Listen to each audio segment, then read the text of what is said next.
we start to learn that the real reason that John was kicked out of his church is basically because he is too black for them. Yeah, that's what I wrote too. Yeah. I wrote his antics.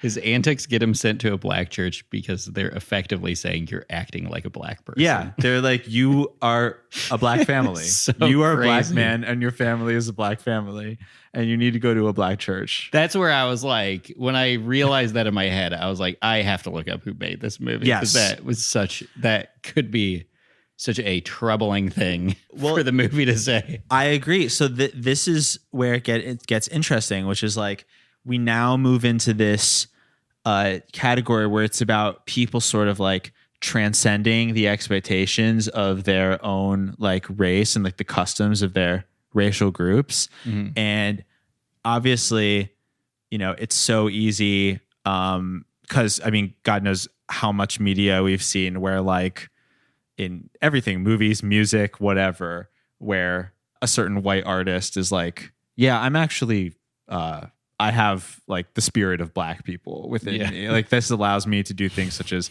rap well, or I don't know, say the soft A N-word, or, you know, do anything like that. Do like, we have our Rachel Dolezals, you know, we have our Chet Hanks, any of these Brad many Pitt in Meet Joe Black, Meet Joe of course.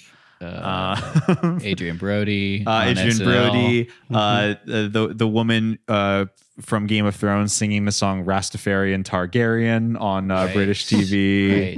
Right. Puff Puff Give by Hannah's Field. I was listening to the Robin album, Body Talk or something. Yeah, that's her album.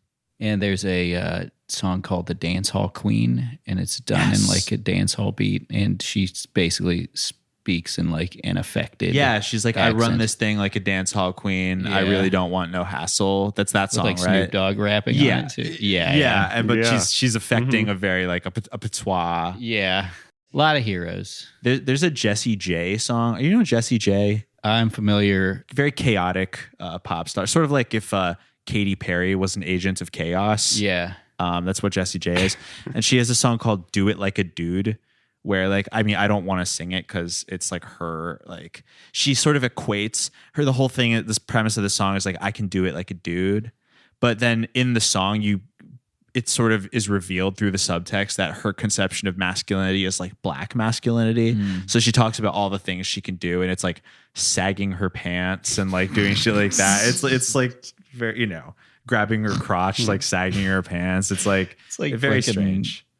High school teacher. Exactly. Thinking. Exactly. So this is all to say that was my first thought too, that this movie was going to be that. Yeah. That it was like a white people congratulating themselves on being like, well, I'm blacker than these other white people. Yeah, yeah. But no, it was actually a wholesome, relatively wholesome look at culture shock. Yeah. And us being the white male podcast host we have talked about race probably about 10,000 times more than it is brought up in the movie. Or like even made a part of the...